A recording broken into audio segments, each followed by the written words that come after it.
This is Jake Pazicki with an ACT Science data interpretation question. Now in this question, we are being asked to turn table data, so the stuff you see here, into graphical data, the stuff you see here. And this is a question, this type of question comes up quite a bit on these tests. And so what we're being asked to do is we're plotting the wind speed plotted against time. So wind speed over time, as time increases, what happens to the wind speed in the y-axis, as found in table 1. So we're going with table 1 right here.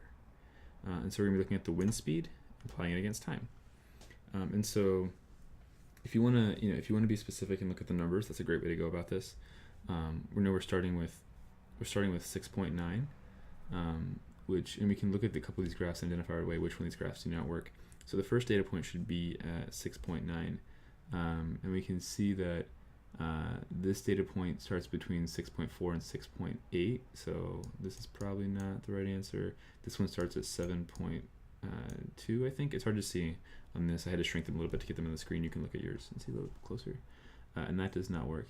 But it seems like both of A and D are possible answers.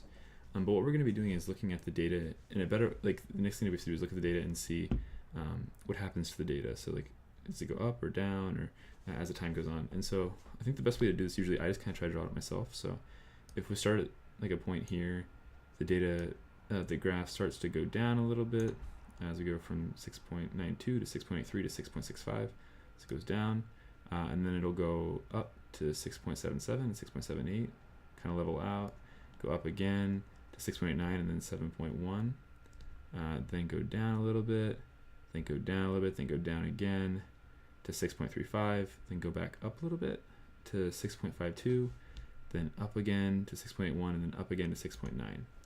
And so our graph should look something like this. And I just did that by looking at these numbers and sort of drawing freehand, like up or down based on whether the numbers were higher or lower than the ones before it. And I got a graph that looked kind of like this. And so if I'm looking at these two graphs that I have left as my option, even the ones that I had already eliminated just because of the starting number of 6.9, the only one that actually looks like that is answer choice D.